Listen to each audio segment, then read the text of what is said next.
Good evening. Subscribe to stay informed. Tonight we bring you a comprehensive look at a deeply troubling and complex story unfolding in Minneapolis and on Capitol Hill. Two separate incidents involving federal immigration enforcement officers have resulted in fatal shootings and have thrust Homeland Security Secretary Kristi Noem into intense political scrutiny.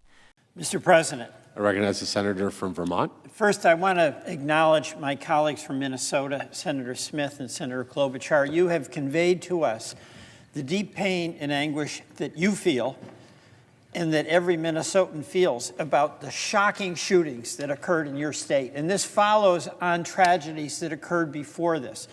And the pain of your community is the pain of this United States Senate. And my deep appreciation, and I know I express that on behalf of all of my colleagues, for you putting this in a human, real perspective. Thank you very much.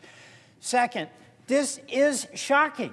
Two people got shot for no reason, absolutely no reason. Renee Good, a 37-year-old mom, 3 kids, she was protesting.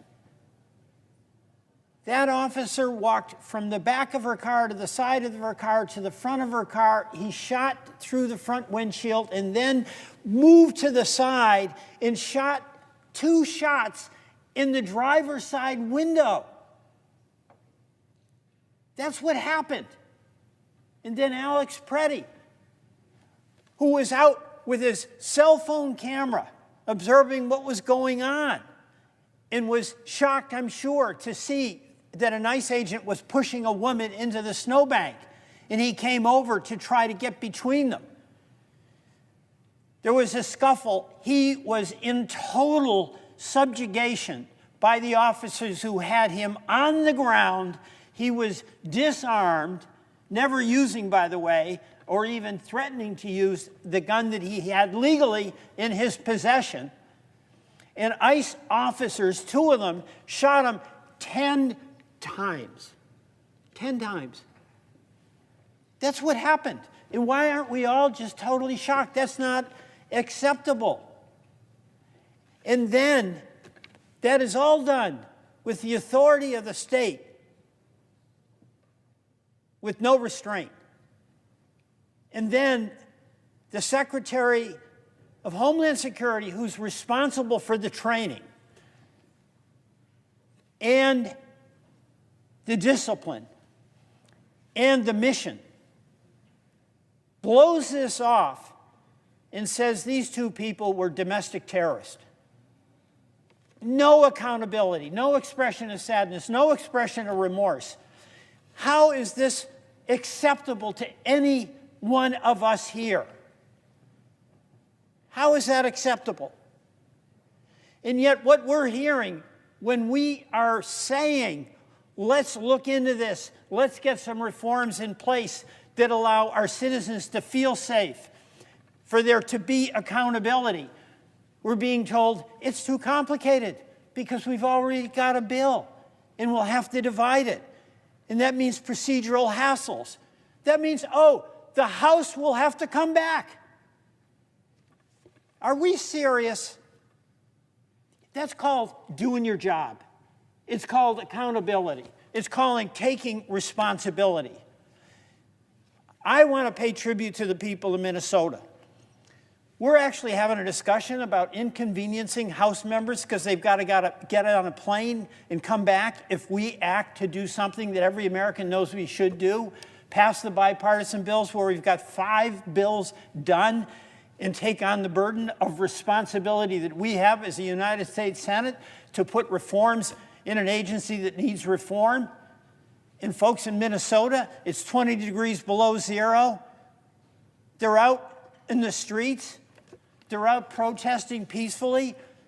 They're out providing coffee and cocoa and some warm soup to each other so they can get through this. Why are they doing it? You know what?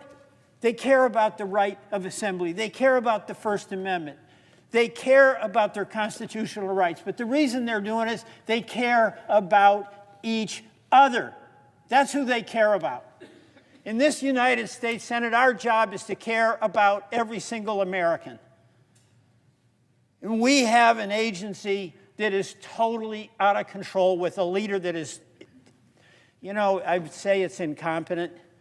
But the cruelty of that remark, to dismiss two people, innocent people who died as domestic terrorists, tells me there's not an inkling of acceptance of responsibility that goes with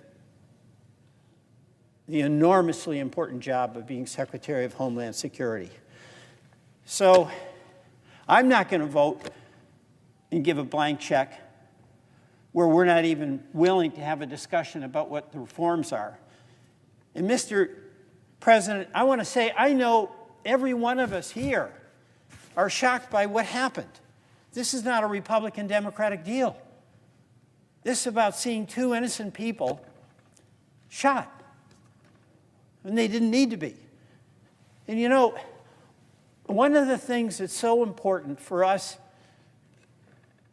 if we have a family, we live in a community, is to act in a way where the people around us can be confident that we've got their back, that we won't hurt them or harm them, that we notice what their struggles are and we'll try to help. And all of us here have such admiration for law enforcement and the work they do, and it's such an incredibly hard job.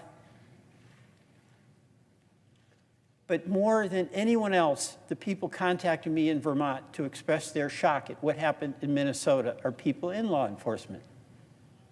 They know the job is hard, but they have accepted the responsibility to be a guardian, to be protective. We can accept our responsibility where we are the 100 people in this country, in this Senate, who have the opportunity to provide some reassurance and safety and confidence to the people each and every one of us represents. So yes, let's do our job. Mr. President, I yield back.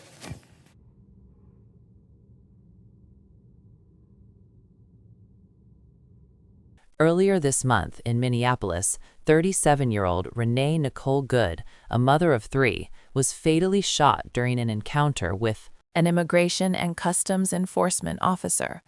Multiple video angles show an ICE agent firing into Good's SUV as she was attempting to move her vehicle away during a protest against an increased federal immigration enforcement presence in the city.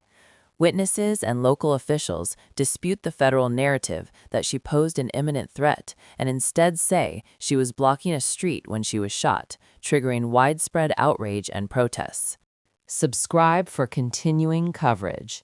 In a separate but related event later in January, another Minneapolis resident, Alex Preddy, a 37-year-old ICU nurse and protest observer, was killed by federal agents during the same enforcement surge. Preddy was reportedly recording federal officers with his cell phone when he was tackled, disarmed, and then shot multiple times by two officers.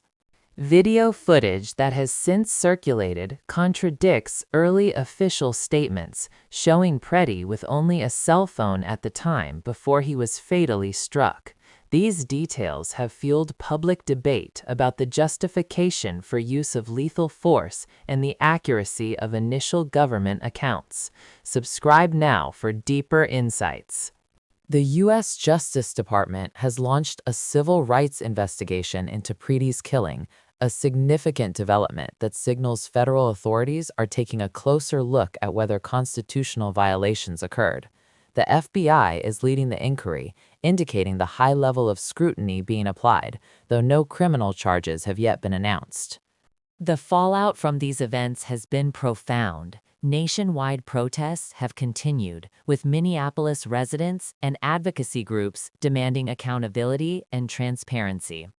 Critics have called for federal agents to withdraw from local enforcement actions, citing concerns over escalating confrontations and community safety. Subscribe to track legislative developments. Secretary Noem, who oversees Homeland Security and by extension the federal immigration enforcement operations at issue, has been questioned vigorously by lawmakers from both parties. During congressional hearings, members expressed deep concern about the circumstances of the shootings, the federal narratives provided, and the broader strategy of aggressive enforcement in urban communities.